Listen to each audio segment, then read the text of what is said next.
Captain Rick attempted to drive over the rock bar, but with the shifting waves, the water level had dropped too low. Neil remembers hearing a horrible sound. There was a massive boom, like a massive crashing noise, and it was one of the loudest sounds I have heard. The boat goes from like full speed to almost a complete stop. And as soon as I looked down, I was over knee-deep in water, and then I just fell backwards and went in the water. I mean, it was seconds. It was a matter of seconds. This is the Miracle Files. I'm Emily Jones. And I'm Holly Worthington. We're two sisters who love a captivating true story, but we're also seeking more light in our lives. So we're on a mission to find and share unforgettable, uplifting stories of God's miracles. We hope you'll join us on this journey. Welcome back to the Miracle Files. If you're one of our YouTube people, I apologize that I look like an Oompa Loompa. You don't look. I thought it was a good idea to put some self-tanner on, and no, it was not a good idea. You don't look that bad. Just a tad orange today. Oh gosh, my daughters were like, "Mom, what did you do to your face?" Okay. Anyway, it's okay. I'm here to entertain and uplift, right? So I can laugh at myself. And we can laugh at you too. No worries. But we just want to remind you, if you're new here, the purpose of our podcast is to be an alternative for true crime. Mm-hmm. And, we love a good true crime story. They're really interesting, but they can also be really heavy and dark. Mm-hmm. So, yes. And we are on a mission to show that there is more light and goodness in this world than there is darkness. So if you know anyone in your life who could use a little more light and some entertainment, share this podcast with them. Yes. But anyway, the story we have today is so great. So we got to get going. But funny side story before we begin. So we had one of our listeners named Natalie Thorne contact us about her husband's miracle story. But this is how she presented it to her husband, Chris. So my wife's the one who reached out to you guys. What was funny is she reached out to you guys and she was like, "Hey, guess what? I'm going to be on a podcast." And I was like, "Awesome." I was like, "What's the story?" And she was like, "It's like when you sunk the boat." I'm like, "But you weren't in that story." She's like, "Exactly." I was like, "Okay, cool." So moral of the story is, if you have a spouse or a sister or a friend who you think has a great story to share with us and they've been holding out, just say, "I'm going to be on a podcast." And then, surprise. Hey, it's actually you. Yes, great idea. Okay, one last thing really quickly. Before we start this story, you're going to hear 4 different voices in this story because it's about Chris and his 3 friends, Neil, Ryan, and Adam. Yeah, but I wouldn't worry too much about trying to keep track of who's who. No. I mean, if you can, great. But really, this is one collective experience they all had together. So I would just try to enjoy it. Yeah, it's an amazing one. So let's get started. Chris, Adam, Neil, and Ryan seemed like your average group of old roommates, reuniting after years apart. However, beneath the surface, something was brewing. Their love for adventure was about to lead them down an unexpected path.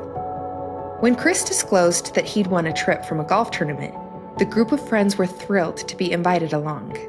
Here's Neil explaining how this story began. So this story really starts when you have a buddy who's very good at golf. So Chris is that guy, and he actually was in a lot of golf tournaments, and he'd always win things. In fact, most of us, I think, have a full set of golf clubs because he just gives us his clubs from when he wins tournaments. He's amazing, right, Chris? But on this special occasion, he won a golf tournament, and the option was to get a crabbing trip for the Oregon coast. And he's like, "Hey, let's get the college guys together and let's do this crabbing trip." And it's funny, we looked back at the calendar, we're trying to figure out the day, and we had to change the date at least once because we were all trying to coordinate schedules. Anyway, it was pretty much a miracle that we were all able to make it happen. The 4 friends met up at the mouth of the Columbia River in Oregon, a notorious place called Cape Disappointment. And it is considered one of the most dangerous waterways in the entire world.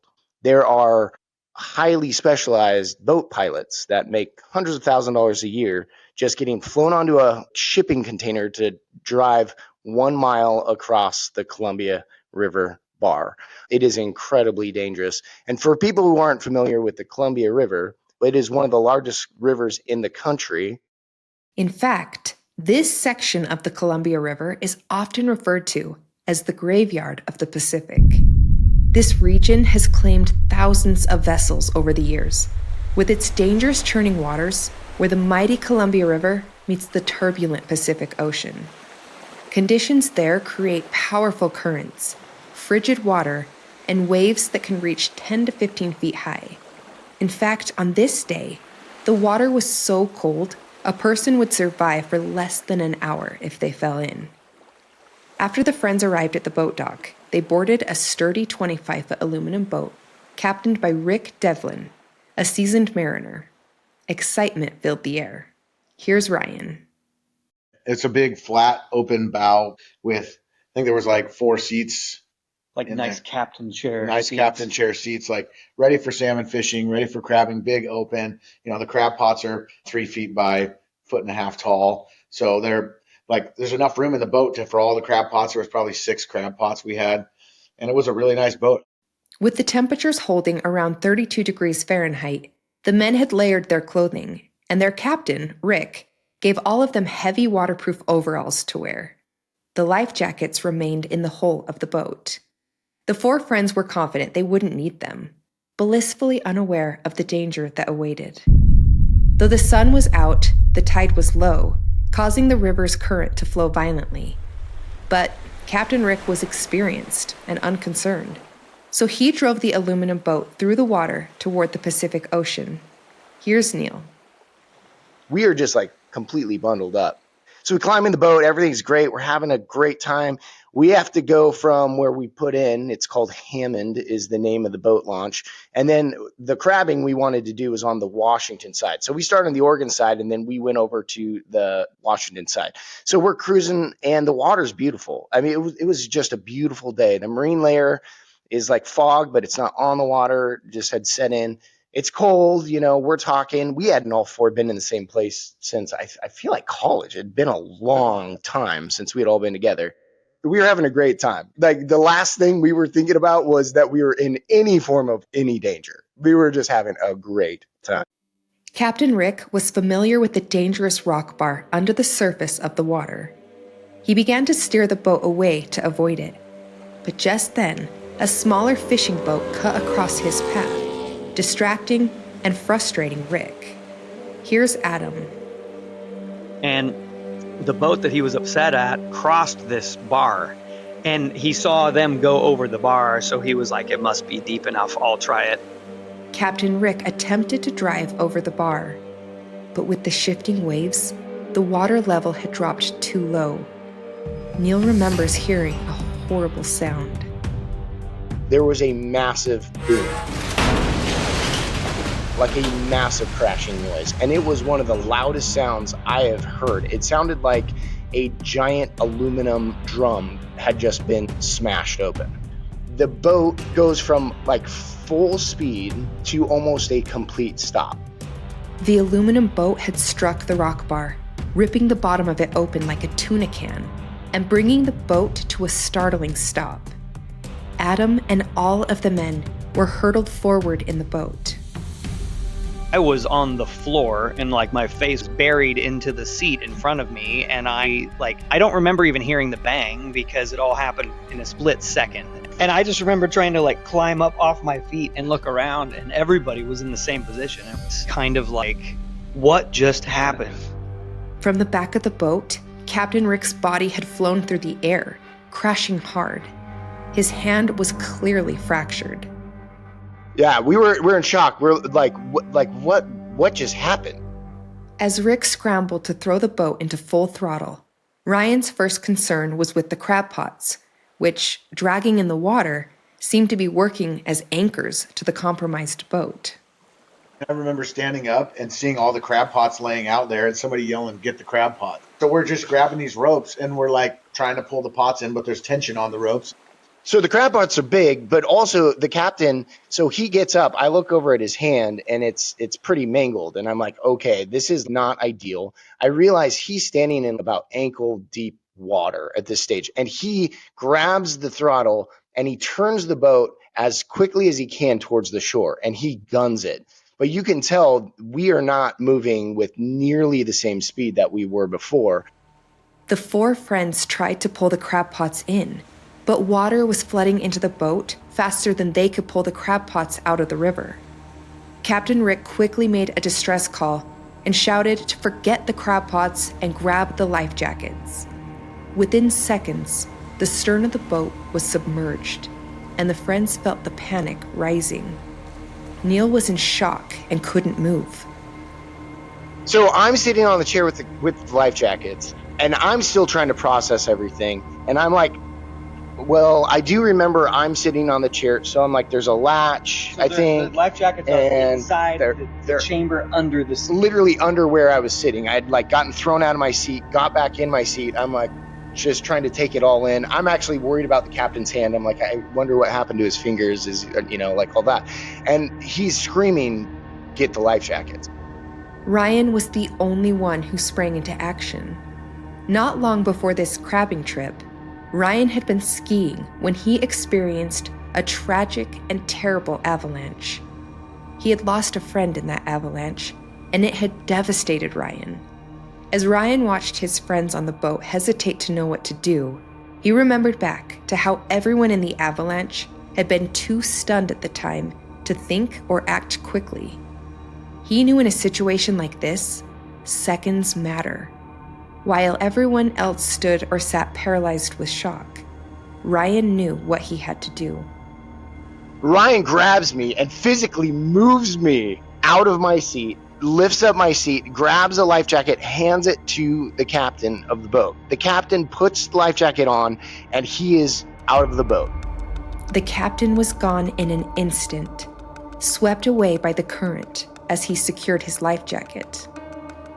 The back of the boat has now officially sunk. The front of the boat is still moving a little bit because the motor is getting ready to drown out because it is now almost fully submerged underwater. But the captain is gone. He is out of the boat. Ryan grabs the next life jacket, hands it to Chris, and we're probably maybe a half of a mile away from where the ocean is.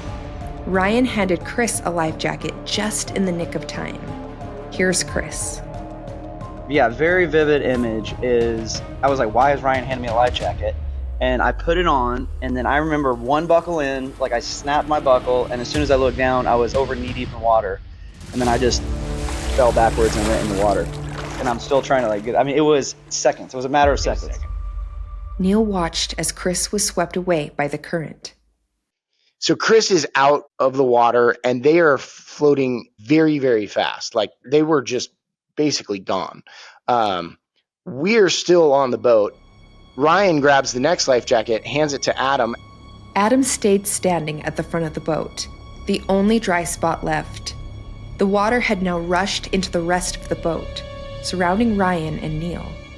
Ryan, without giving thought of himself, then handed a life jacket to Neil, who hurried and put it on. Neil pulled his iPhone out of his pocket. Ryan has just enough time to get his arm into his life jacket. And so I jump in the water because I'm like, I don't want to get stuck on a rope or something like that. So I jump in the water, but I'm holding my phone above my head. It's probably like the second generation iPhone. I don't know. It's like there's nothing waterproof about those devices back in those days. Neil carefully held up his phone, determined to be the one who would make a call. But unfortunately, when Ryan jumped off the boat, he landed directly on Neil and his cell phone, which were both submerged underwater.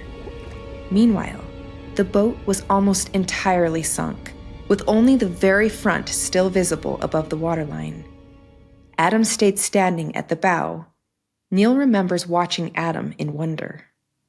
The boat is still barely moving forward, and he just stood there. He wrote it in like Captain Jack Sparrow. The best. It was graceful, it was amazing, and it looked exactly like Captain Jack Sparrow, like stepping off of his boat and just riding it directly into the water. Oh my gosh. So at that moment, I started laughing.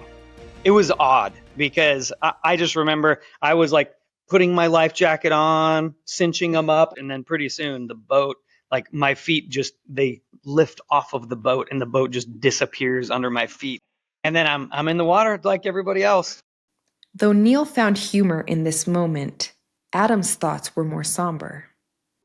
Yeah, so when I was going in the water, the last guy on the boat going in, I remember having this thought like, well, okay, Lord, I'm in your hands now. And like, there's nothing I can do. From that point on, it's just like, by God's grace, I'm either going to survive this or I'm not. And there's like, my hands are done. I'm off. It's all God from this point on. Adam knew only God could help him and his friends in this desperate moment. And even as Neil laughed, the reality of their situation began to dawn on him. Their boat had completely vanished beneath the water in less than 60 seconds. And all 4 friends, along with their captain, were now in the frigid river, each fighting for survival against the powerful current, their heavy rain gear and waders weighing them down. Ryan is like trying to save our lives. He's swimming as fast and as hard as he can towards the shore. And we realize there is no swimming in this water. The water is going to push you imagine being in like a lazy river at like a pool or something like that, and then multiply it by like at least 10, if not 20. You are moving so fast. There are actually waves in this water because the water is rushing towards the ocean so incredibly fast. Adam felt the weight of his waterlogged waders dragging him down, while all 4 men battled the waves. The water was shockingly cold, and a wall of giant waves stood before them. So the water's moving fast. The river is like one issue. The ocean is a whole different animal. Because when you're barely kept afloat with your life jacket and it's keeping your head out of the water, as that river keeps going, you're getting these larger and larger standing waves. And every one of those waves, when you get to the crest of the wave, you're not floating over that wave. You're getting pushed through it and you're taking water in. So you're timing your breaths to try to make sure that you can still breathe on the downside of that wave, because you know that it's just going to come over the top of you. And when we're looking out at the ocean, it's just this white wall that's in front of us as it's getting closer and closer. I mean, I just remember saying like, God, either we get rescued from this or that's going to be the end. It felt so powerless. I felt so powerless in that moment. The men clung to a fragile hope that the Coast Guard might be on their way. Yet, deep down, they knew the odds were against them. Even if someone had heard their distress call, help would likely take too long to arrive. And how could anyone possibly find them, scattered and barely visible with their heads just above the water? Rescue seemed unlikely. Adam grabbed the whistle attached to his life jacket and blew it frantically, praying that someone might hear them. As he did so, he received a surprise response. Unfortunately, it wasn't anyone coming to his rescue. But all 4 men say the strangest thing occurred. A rainbow appeared over Adam, and a harbor seal, hearing the whistle, leaped directly over Adam's head. Neil couldn't believe his eyes, but felt strangely comforted by the moment. He found himself laughing again, even though he knew they were all in great peril. I just lost it. But there was something inside of me. I was like, we're going to be okay. Like, God has got us. We're going to be okay. There's a greater plan. This is not the end. But even though he felt that sense of peace, Neil turned and saw the approaching white wall of water. Here's Ryan. There was no way we were swimming our way out of this thing. The only way we were going to get rescued from this thing was by a boat or a helicopter. It was like pretty obvious to me that we were in a bad way. And then they saw a small boat. A couple who had been fishing nearby had heard the loud crash of Rick's boat colliding with the rock.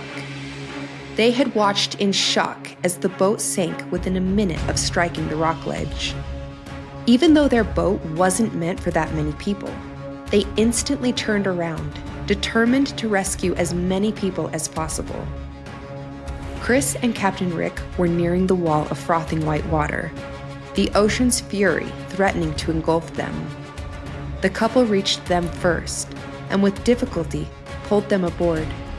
With precious minutes ticking by, while the couple tried to get Chris and Rick into their boat, the current continued to propel Neil, Ryan, and Adam closer and closer to the wall. Here's Chris.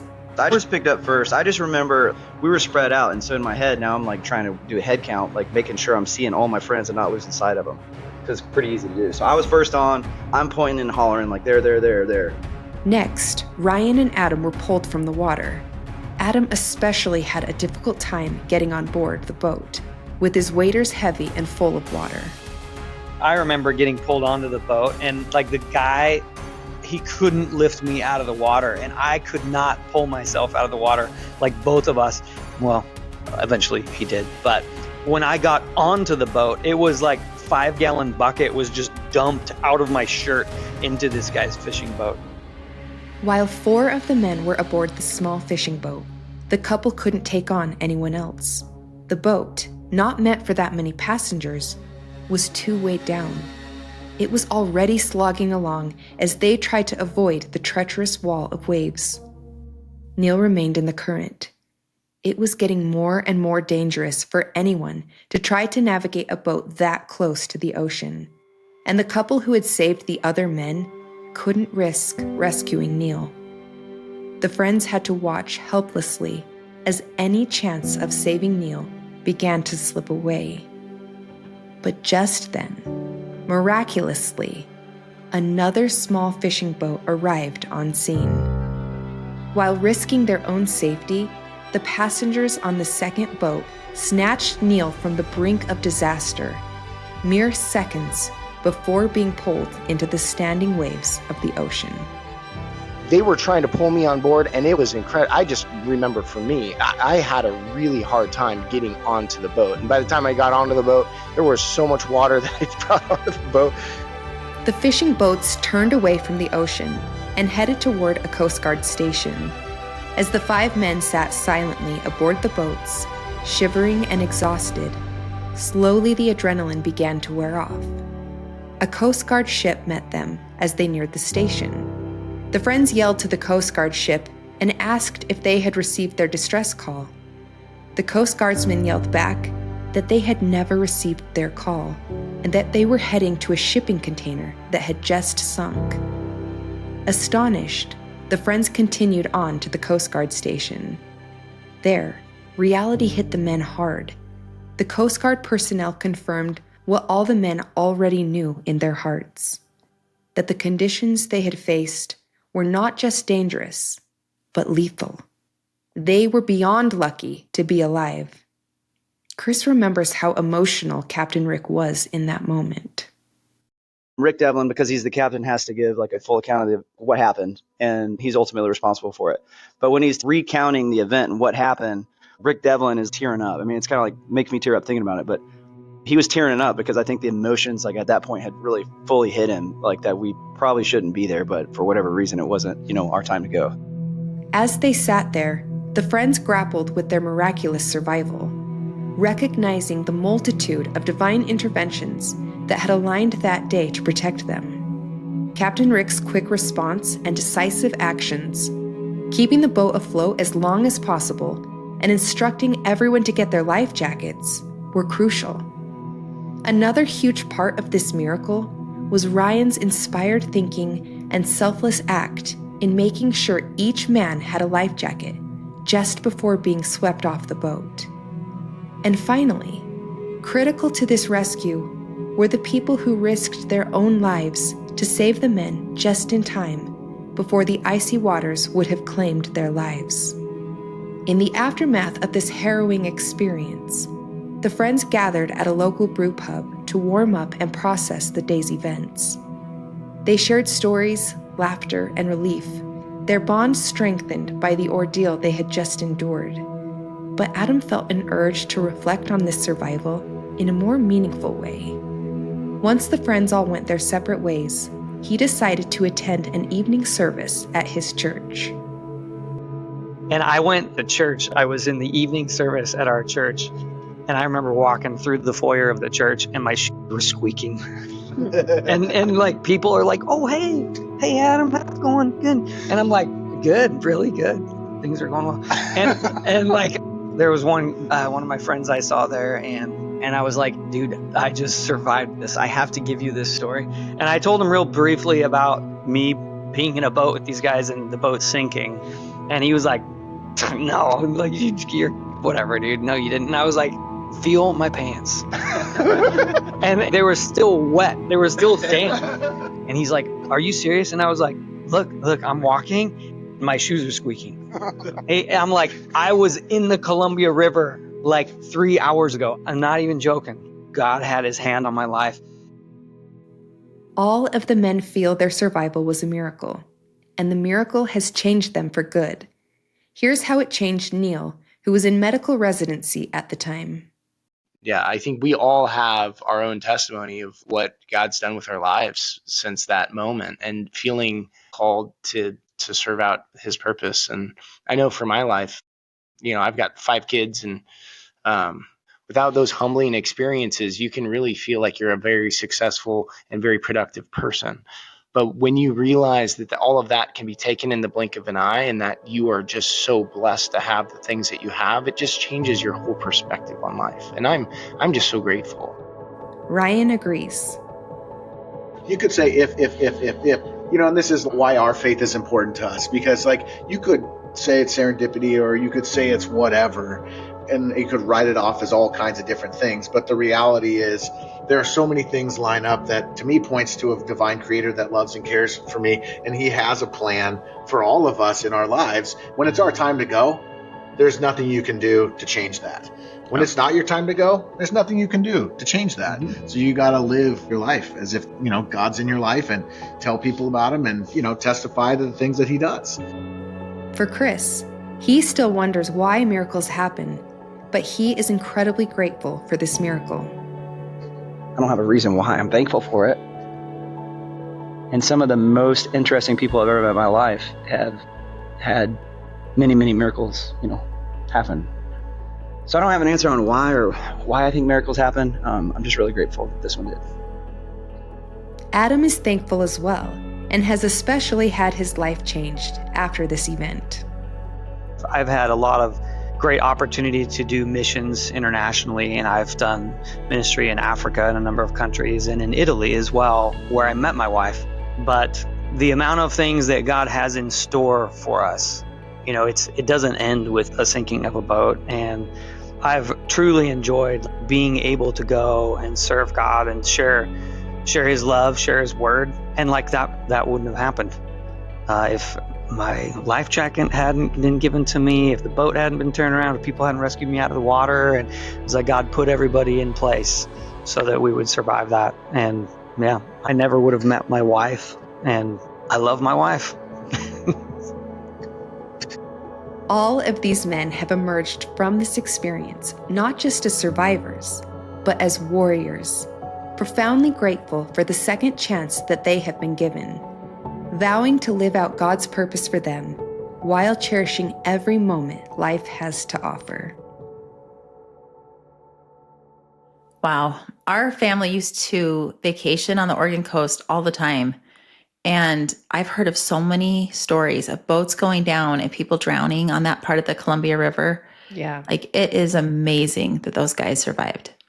It is. Clearly God was looking out for them. Mm-hmm.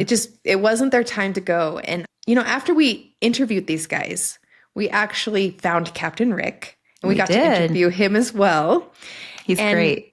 Yeah. His perspective was so interesting because just being the captain of the boat, he had a different experience. Mm-hmm. And he shared something with us that really drove home how close they came to dying. And I'm not even sure that these guys knew how close it was. Yeah. The couple who had crossed right in front of me, we had crossed their transom, and it's a spot off of the A jetty there on the Columbia River where I've passed through it 100 times before. And we just happened to go behind that couple and dip around them because I didn't want to cut across in front of them as they were running. So we went around behind, and I remember when I straightened back out and started to turn back to the west, there was a drop in the swell. So I hit a trough in a small wave. And I remember seeing a dark shadow as I was cutting across. And that shadow was as big as a car, and I knew it was a rock. And I decided, something in my head told me not to cut across it. We were doing about 20 miles an hour, and I said, don't cut across the side of it because we're going to get swept into it by the tide. And I was afraid of clipping the edge of the boat or the chine underneath. And then I knew that it would flip us over sideways and throw everybody out. So I decided, rather than do that, to actually just square up on it and hit it straight on. Oh my gosh, I have chills. Like if he hadn't turned that boat the way he did, all of those men would have been thrown from the boat without their life jackets. And there's no way they would have survived. I mean, think about Adam, how he was being like dragged down by his waders, even with his life jacket on. Yeah, they all had a ton of rain gear on, and the current was so fast. Oh, it would be so scary. And I think about the fact that just everything had to fall into place for them to be saved. And one of the things that definitely had to happen was Ryan getting everyone a life jacket as they're literally being swept off the boat. I know. He would hand someone a life jacket and they would be gone. Like some didn't even get a chance to buckle their life jackets. I know. And I think the fact that he had experienced this avalanche a couple months before this, where unfortunately lives were lost. I mean, in that scenario, Ryan didn't act fast. He actually kind of froze in that scenario. You know, we've joked about lizard brain on our podcast, but truly, Ryan told us that when the avalanche happened, people were just in shock and they didn't react as quickly as they would have imagined that they would in that situation. Well, yeah, and he knew what that felt like. He knew that crippling fear that overtakes your body and you can't think. And he was such a hero. The fact that he gave everyone a life jacket before he got a life jacket himself. I mean, he had only had time to get one arm in his life jacket before he was in the water. He was truly selfless. So selfless. Yeah, and all of the guys, all of them spoke about how Captain Rick and Ryan were such heroes in this story. And it just shows that sometimes there is a purpose for why we go through hard things. In this case, Ryan went through this really big challenge going through the avalanche. Yeah. But if he hadn't, they may all have died. Yeah. And we don't know why God orchestrates things the way he does. Like one person gets a miracle and another one doesn't. And we've had people ask us that, and we don't have the answer to that. I just know that God has all the puzzle pieces and we don't. Yeah, he has it all figured out. And one last thing that we want to mention before we finish, we asked Captain Rick if he thought that this was a miracle. And here's what he said. I think everything came together in the right steps to get us through it. So I think just having people near us at the time, those guys stayed calm. I think that led to the outcome. And it was a beautiful day. That was a big deal. If it had been foggy and if the current had been running out harder on the tide, things would have been very complicated for a rescue situation like that. Yeah, a huge amount of things just came together and led to the outcome that we had. So yeah, I do. Everything, all the pieces just fell into place. We're so glad that everybody made it out okay. And believe it or not, Captain Rick actually invited these guys to come out and do another crabbing trip that they're going to do in the next few months. Hopefully it goes a lot smoother than the first time. Right? I'm sure it'll be amazing. So, have fun, guys. Well, we want to thank you guys for joining us today. And thank you for all of your encouraging comments and for sharing our podcast. Yes. And we'll see you guys next time. See you then. Thank you for joining us. If you have a miracle to share, contact us at themiraclefiles.com or find us on Facebook. We're now releasing multiple episodes each month, so subscribe on your favorite podcast platform and YouTube for amazing video content as well. Join us next time as we discover more of God's miracles, and don't forget to look for His light in your own lives.